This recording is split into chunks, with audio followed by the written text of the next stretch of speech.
Yes, this is the BibleQuizer.net podcast. Thank you so kindly for joining us. Here we are. We are at lunch for SCQANIT of 2019. There are 8 teams left, 2 of them without a low. Those 2 teams happen to be Heritage and Mukwonago. Some of you will recognize those 2 teams as the 2 teams who went to the finals in CI. So neither of those can be considered a surprise. There are 6 teams left who have 1 low. Those 6 teams are, in no particular order, Falls, Easley, Old Paths, New Testament, Ridgeview, and Temple. 1, 2, 3, 4, 5, 6, 7, 8. I think that should be all of them.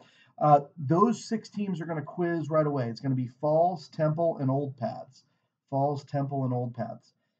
For those of you who follows these sorts of things, Falls has 4 high wins and 1 low win, a bye in there, no middles. Temple has 2 high wins, 2 middle wins, and a low, and then a bye in there also. Old Paths has 3 high wins, 1 middle, and a low. So all of those teams have 1 low. One of them has 4 highs, 1 3 highs, 1 2 highs. So, you can create your own dynamic of who you think the favorite in those quizzes are. The next quiz is Easley, New Testament, and Ridgeview. Easley has, 1 high, 2 middles, and 1 low, and 2 byes. So Easley probably not going to get another bye if they get to that level. New Testament has 2 highs, 2 middles, and a low. And then Ridgeview has 2 highs, 2 middles, and a low. So that quiz has less. Those teams have been more equal in their distribution of quizzing so far today.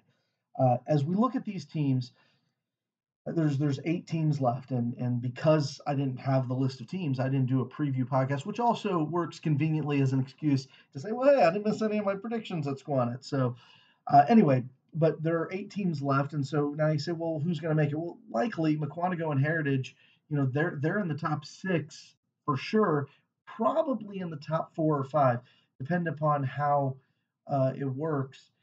They're going to be in the top 6 with no lows, and the other 4 teams will all have a low. So even if they both lost, they would have another opportunity to get into the top 4 from that.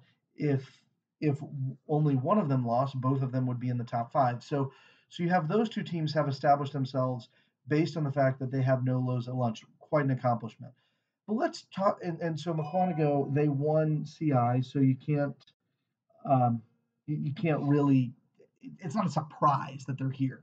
They're a very good team. Heritage got 2nd at CI, if I'm not mistaken. So it's not a surprise that they're here. Easily, they won.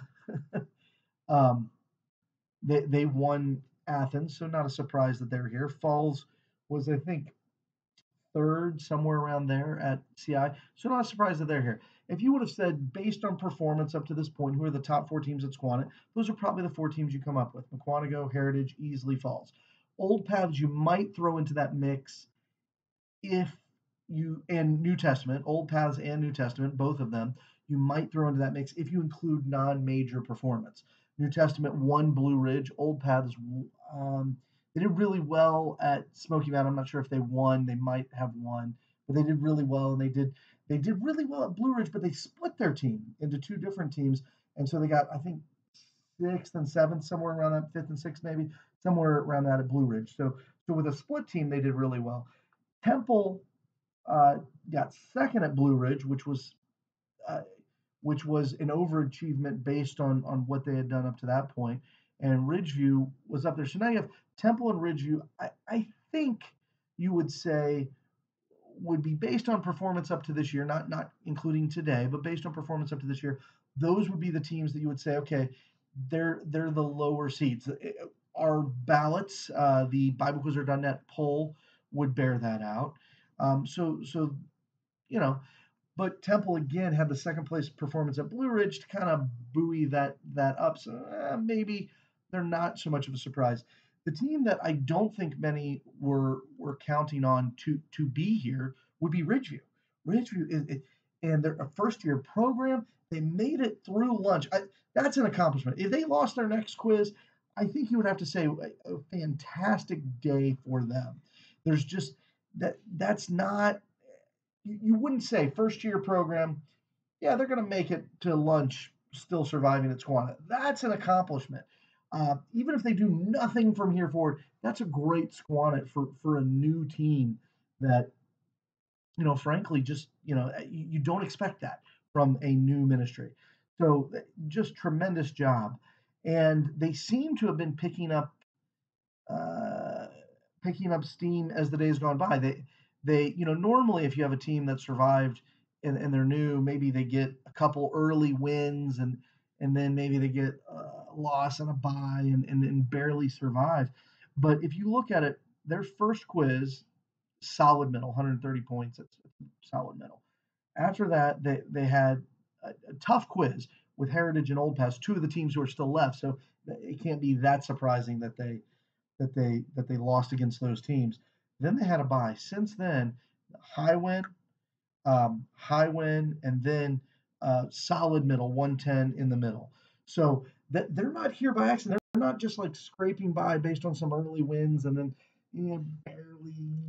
barely clinching it with on the last question, maybe a lucky 50-50 or something. That's not them at all. They're good. Ridgeview, in fact, as I'm going to talk about each of these teams a little bit, Ridgeview, I would say that what their, I don't want to say weakness, but one of the things about them is they're very aggressive. They're likely to get up first. In fact, when I brought a team to Blue Ridge that ended up getting eliminated, maybe before we should have, maybe not. Poor coaching, probably for sure. But that team, we got eliminated a quiz with Ridgeview, and the reason we got eliminated is because Ridgeview was so aggressive, was getting up first, and the ones they were missing, we were not getting the toss-ups on. My team's notoriously poor at toss-ups, and that's something that we need to work on if we want to make it to the next level, which is just decent at this point. But Ridgeview, very aggressive, very fast. So as the competition gets tougher, they're not a team that's going to fade off because they can't keep up with the jumping. That's not their situation. They may lose, and that happens to every team but one is going to lose twice. At least twice if you count consolation quizzes. So of course teams are going to lose. That happens, but they're not going to lose because they can't keep up. They can certainly keep up. They're a fast new team, know their verses incredibly well. They're a team that could be exciting for years to come, and I'm excited about that. New Testament defending champions of this tournament and ACS tomorrow. They did lose Alex. I think that hurts them more at a SCQANIT style tournament where you quiz out with 5. Alex was their speed quizzer. She wasn't always the most accurate. I think Larissa is probably their most accurate. Maybe Sydney may be more accurate, but Larissa is kind of bridging the gap. She's more accurate perhaps than Alex, faster than Sydney. When they had all three, that was a dynamic team. That's why they won both SCQANIT and ACS last year. This year, without Alex, I think they can win these tournaments, but I think they're harmed a little bit more at SCQANIT, where at ACS they can get more. And Larissa, I think, will get up first a lot. I think at SCQANIT, where the jumping may be a little faster because of the style of questions, people feel a little more at ease taking risks, and you don't have as many jumps, whether correct or incorrect. At ACS, you can get up first 11 times. The most you can get up first at SCQANIT is 8. That seems like it's only 3 questions, but 3 questions, that's by my calculations, that's 27.3% of what you can do. So that's pretty big. So you could go from 11 initial jumps with 2 people at 22 to 16. So it's quite a difference there. And I know they have other quizzers, but I don't count on them getting a lot of initial jumps. Easily, the hosts. 2 years ago, this was the core of the team that I said was going to be a dynasty for years to come, and they won Athens, so they've had a good year, but they didn't go to CI, and I think that may have something to do with it. And they've got balance the home team, we always say, there's this host dynamic. Sometimes it benefits you, sometimes it doesn't. We'll kind of see how that works out. Um, but that's easily they've got. I think if you're saying who of the teams left, who has the best, number four quizzer, number five quizzer, they're in that running. I don't. They probably won't win, but they're in the running for that. You've got Old Paz who may win that. They have I think they have the best third number three quizzer in my opinion. They've got uh, what is it, Tim and Josh and Alyssa, and I think whoever you're considering the third amongst them, that's a really really good third quizzer. So that's a good team, and I count on Old Paz. Uh, I mean, I think they're going to do really well. I think they'll be among those teams. Temple, they've got two good quizzers. They've got Sheets, Nathaniel Sheets, and they have Carson Balka, and so that's a good team. Their their number three quizzer maybe Kirsten, not quite as speedy and with the fast jumping of Squanit, probably not going to get a lot of initial jumps. And then Falls one, but that program. I mean, they had three teams in the top 10. Now I know team number two and three are ninth and 10th, and so that is what it is. But they're still left, and they're really good. And if you count depth of program, nobody's got the depth of. I mean, they brought four teams to Squanit, and their fourth team, the only team they had that didn't get to the top 10, made it to what is this? 13th place, somewhere around there. Like they won some quizzes. That's a really good program. When your number 14 can win some quizzes, you're doing something right. And then you have the two teams without a low, McQuantico and Heritage.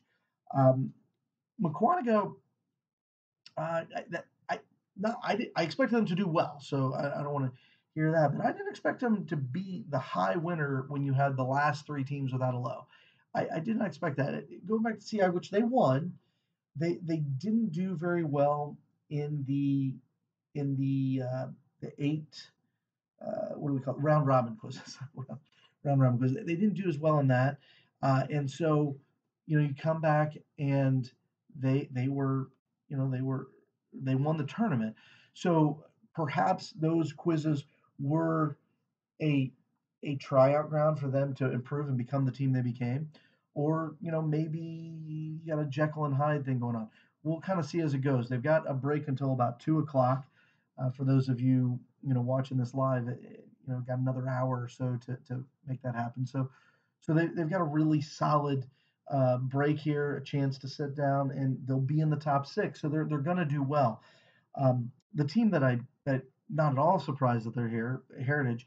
If you listen to my ACS prediction, I said they were the best team there. I didn't think they'd make the Thursday, but I have weird reasons for that. But at this tournament, I think this tournament is more their speed. Even though you have Humility's only able to get five here, which you would say, well, that's a difference, and it is. I agree with that. But I just think the confidence of having both her brothers there, and both of them being able to contribute, I think makes them a little bit stronger here. And while statistically I can't explain it, I expect them to do well.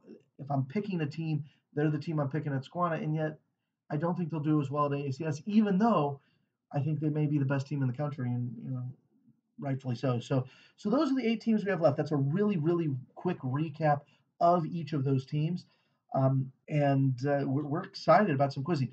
If this is the first thing you've seen about Squanit, go to the Squanit page on BibleQuizzer.net. It's If you go, you can click on the thing that scrolls around at the top when you get there, or immediately under it'll say Squanit 2019. Click on that. Go there. On there, there's a live feed. You'll be able to see the quizzes in the auditorium, Mr. Douglas's quizzes, which we'll have about 2 rounds where there will be another room, but then after that, so you get to see almost all of the afternoon quizzes for the championship tournament. So that's really good. So yeah, thanks for joining us. This has been the BibleQuizzer.net podcast, Squanit Lunchtime Review. See ya.